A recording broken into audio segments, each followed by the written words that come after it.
Hey everybody, it's Reverend McClary here again. Um, just wanted to make this video. I talked about doing some demonology classes, maybe some like workshops, things like that, and I don't know how many of you are interested or whatnot, but I figured we would give it a try. This might be kind of cool. Some of you might find it very interesting. Some of you might not. That's okay. Um, so, for starters, a little bit about myself. I'm an ordained minister within the independent Catholic movement. Um, I was named the chief exorcist of my jurisdiction. I formed my own church. I have a degree from a seminary school.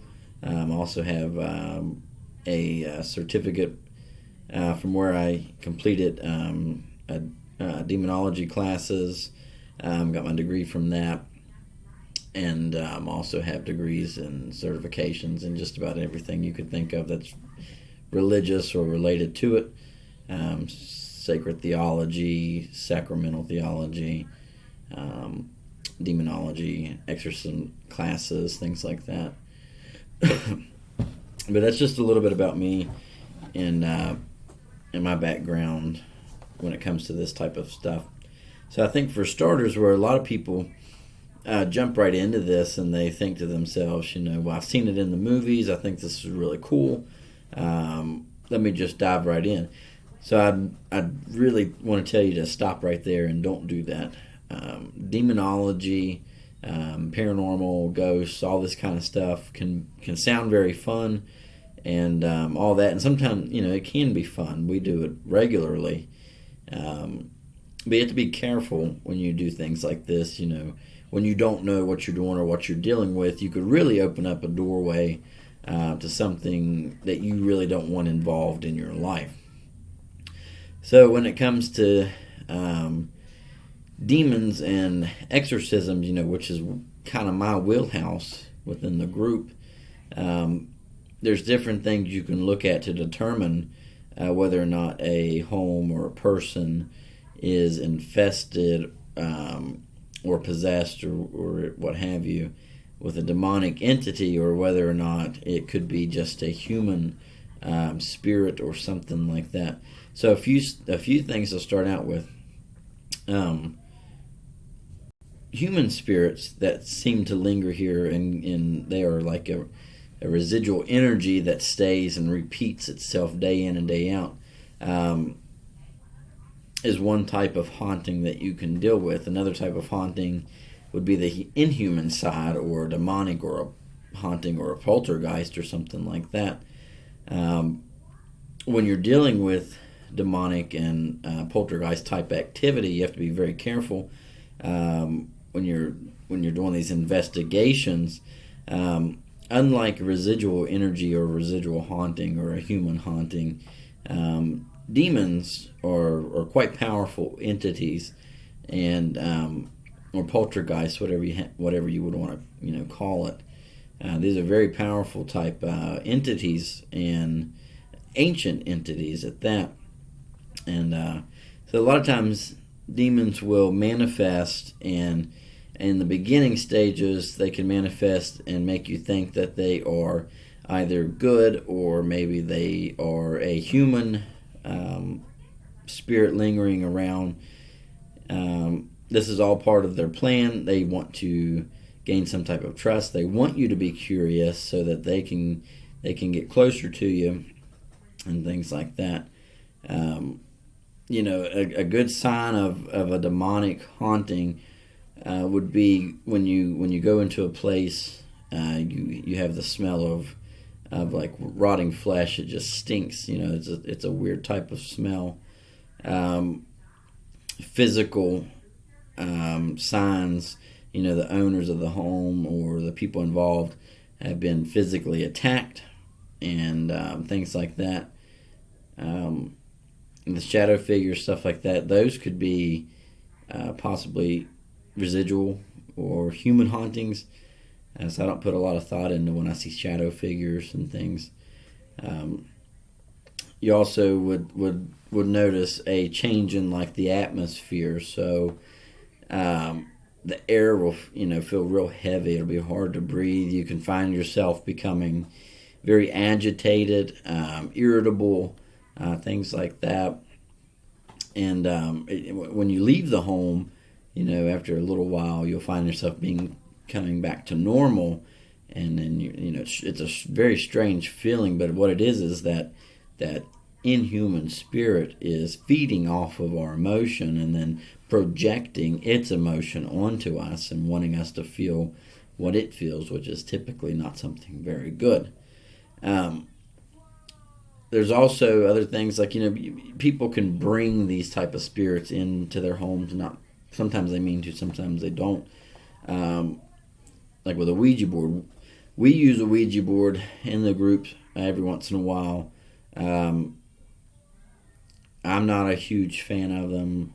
The rest of the group seems to like it, but the issue with the Ouija board we run into is, yes, you will usually get activity or some type of something talking back to you.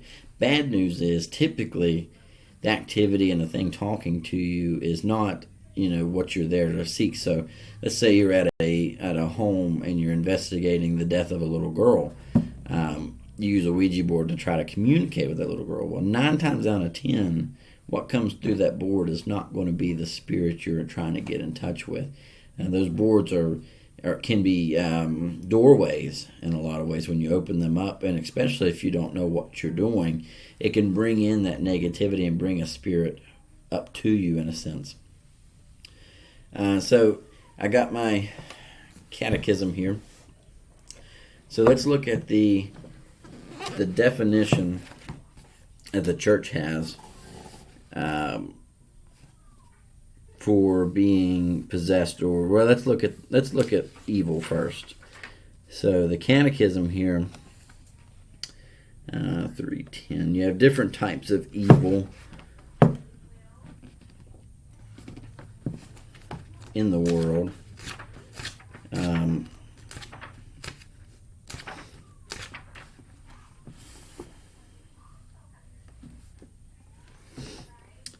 So the opposite or absence of good, one form of evil, physical evil, is the result of a state of journeying toward its ultimate perfection in which God created the world, involving the existence of the less perfect alongside the more perfect.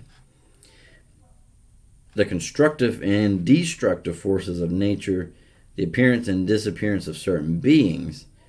Moral evil, however, results from the free choice to sin, which angels and men have done in the past. It has been permitted by God, who knows how to derive good from it in order to respect the freedom of his creatures. The entire revelation of God's goodness in Christ is a response to the existence of evil. The devil himself is called the evil one. So that's from the Catholic Catechism.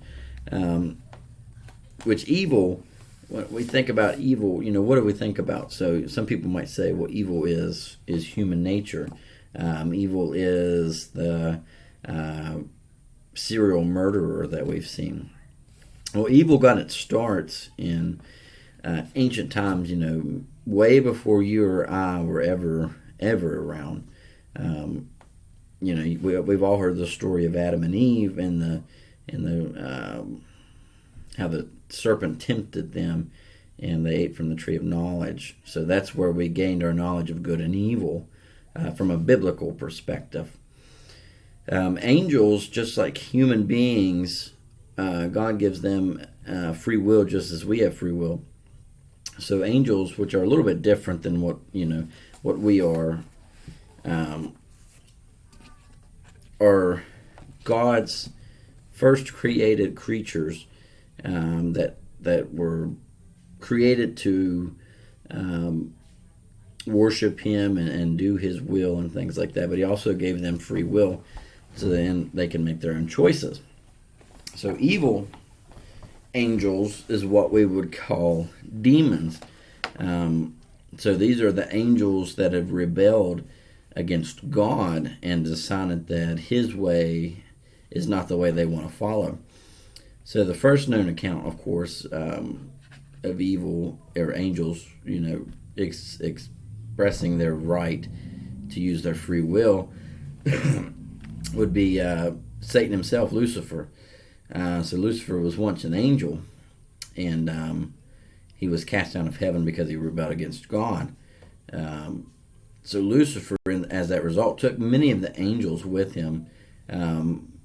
In the Gnostic texts, we read about Lilith and some other angels that have come and joined Lucifer, and in a way created their own army of fallen angels, which we call, like I said, demons.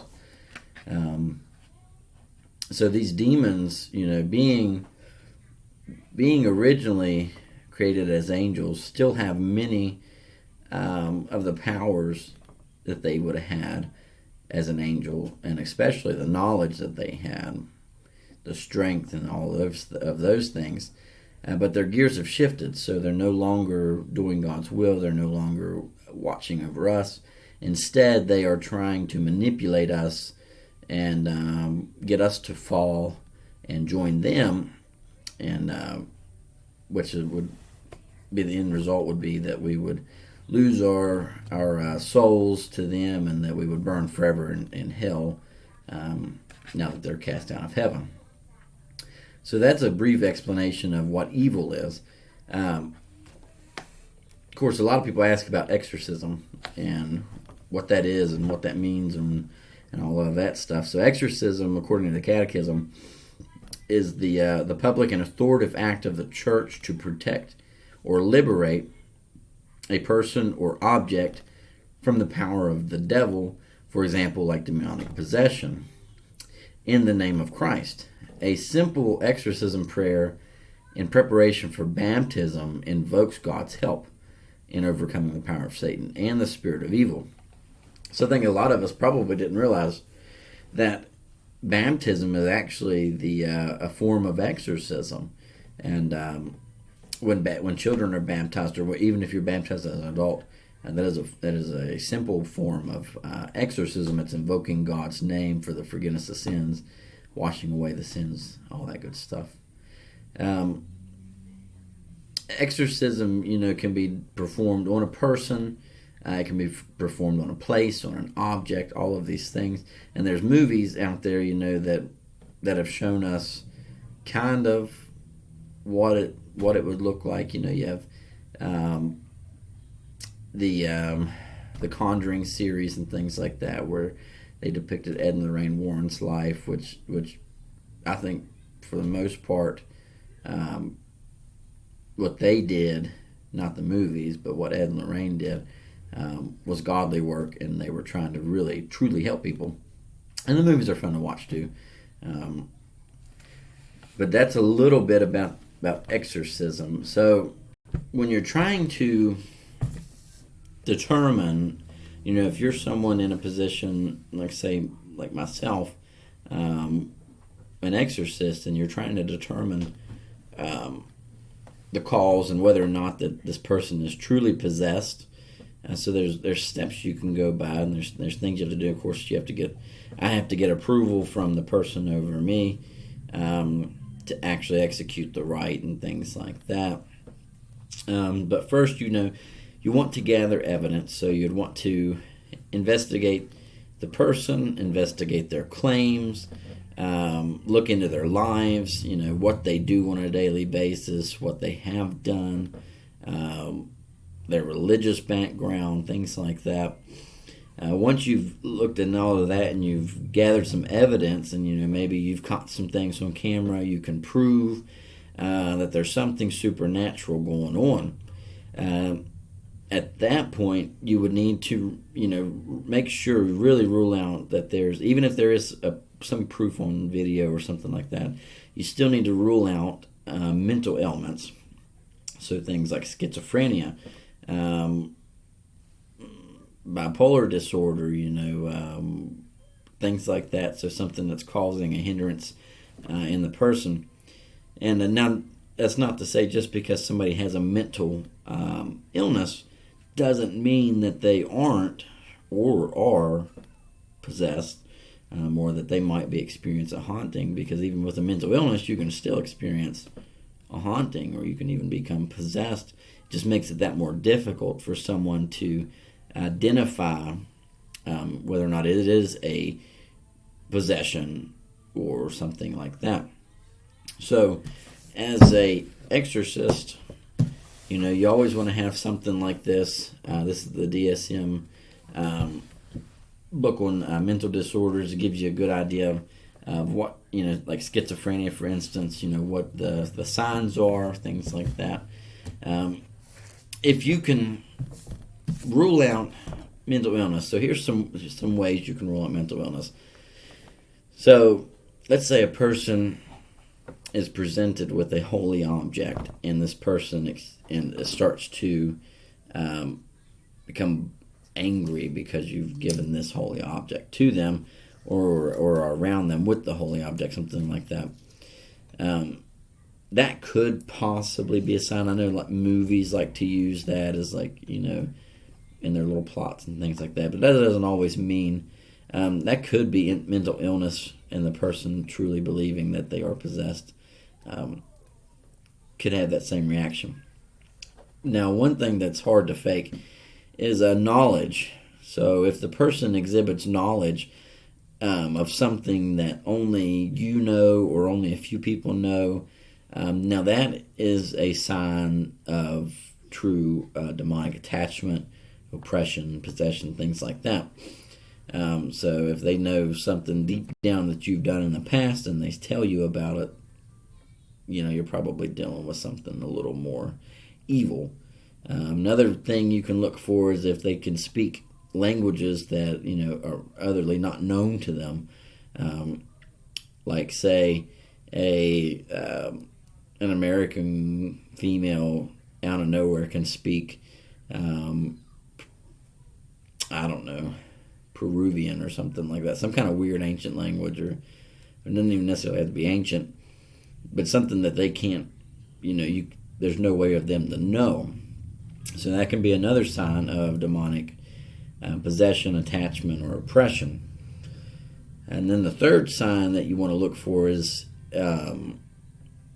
physical ailments. So there's been a lot of cases documented where people have, had stigmatas, burn marks on them, like things written on their bodies that they have no way, there's no way for them to write it.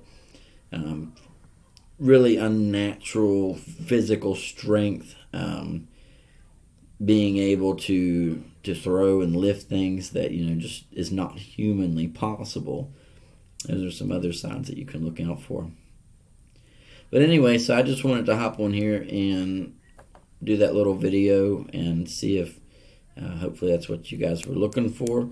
If you have questions, want to know more, or want me to continue doing these little talks, messages, comment, let me know, and we'll see if we can work out doing something like this maybe every week or every couple weeks. All right, guys, take care, be safe. In the name of the Father, Son, and the Holy Spirit, go in peace.